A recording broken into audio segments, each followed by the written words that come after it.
à Jean Verdier, je m'occupe des défunts, adultes, des enfants et des fœtus. À Avicenne, on s'occupe principalement des adultes, de l'arrivée à la chambre mortuaire jusqu'au jour du départ. On les habille, maquille, coiffe si nécessaire. Tout dépend de ce que demande la famille. On fait aussi les mises en bière. On accompagne aussi les familles pendant toute cette période de deuil. On est à l'écoute.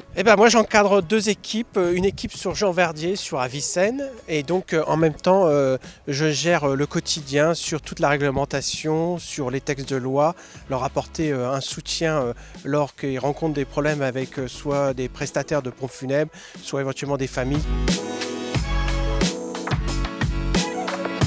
Moi, j'ai choisi ce métier parce que de base, je suis aide-soignante. J'ai toujours voulu aller voir ce qui se passait le après. Il y a énormément de tabous sur ce sujet. C'est pas si glauque que ça comme métier.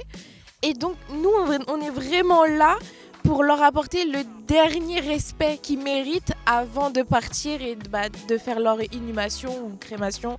C'est un métier très très riche sur la connaissance des différentes religions, riche sur l'approche des familles, sur comprendre et puis découvrir la vie de chacun et chacune, qui n'est pas toujours facile.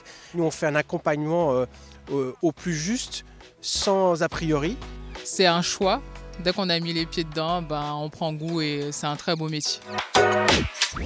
Ma gentillesse. Perfectionniste. J'écoute beaucoup mes équipes.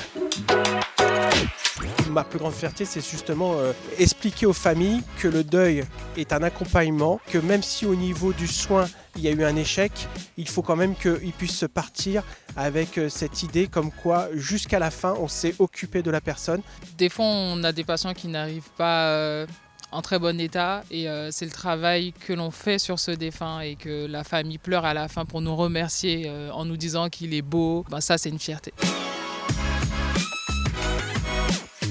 Vraiment la bonne entente et qu'on puisse aussi apporter cette touche d'humour au quotidien. La folie, mais surtout la solidarité. On s'entraide beaucoup. Et à mon niveau, il faut savoir partager, écouter et dire les choses quand il y a besoin de les dire.